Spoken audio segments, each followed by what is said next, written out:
Si Jesus ang tanging daan patungo sa Ama. Sinabi ni Jesus sa kanila, "Huwag kayong mabagabag. Magtiwala kayo sa Diyos at magtiwala rin kayo sa akin. Sa tahanan ng aking Ama ay maraming silid. Pupunta ako roon para ipaghanda kayo ng lugar. Hindi ko ito sasabihin kung hindi ito totoo. Kapag naroon na ako at naipaghanda na kayo ng lugar, babalik ako at isasama kayo, upang kung nasaan ako, ay naroon din kayo. At alam nyo na ang daan papunta sa pupuntahan ko."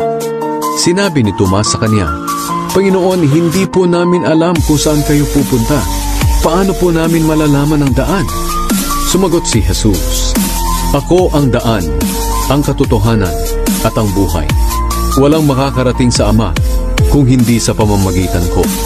Kung kilala nyo ako, kilala nyo na rin ang aking Ama. At ngayon nga ay nakilala at nakita nyo na siya." Sinabi ni Felipe sa kanya, "Panginoon, ipakita nyo po sa amin ang Ama, at sapat na iyon sa amin." Sumagot si Jesus, "Felipe, ang tagal na nating magkasama.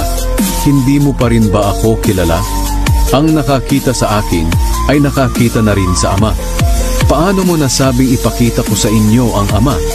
Hindi ka ba naniniwala na ako ay nasa Ama at ang Ama ay nasa akin? Ang mga salitang sinasabi ko sa inyo ay hindi nanggaling sa akin, kundi sa Amang nasa akin. Siya ang gumagawa ng mga bagay na ginagawa ko. Maniwala kayo na ako ay nasa Ama at ang Ama ay nasa akin. Kung ayaw ninyong maniwala sa sinasabi kong ito, maniwala man lang kayo dahil sa mga ginawa ko. Sinasabi ko sa inyo ang totoo. Ang sumasampalataya sa akin ay makakagawa rin ng mga ginagawa ko. At higit pa rito ang magagawa niya dahil pupunta na ako sa Ama. At anuman ang hilingin nyo sa aking pangalan ay gagawin ko upang maparangalan ng Ama sa pamamagitan ko na kanyang anak. Oo, gagawin ko ang anumang hilingin ninyo sa aking pangalan.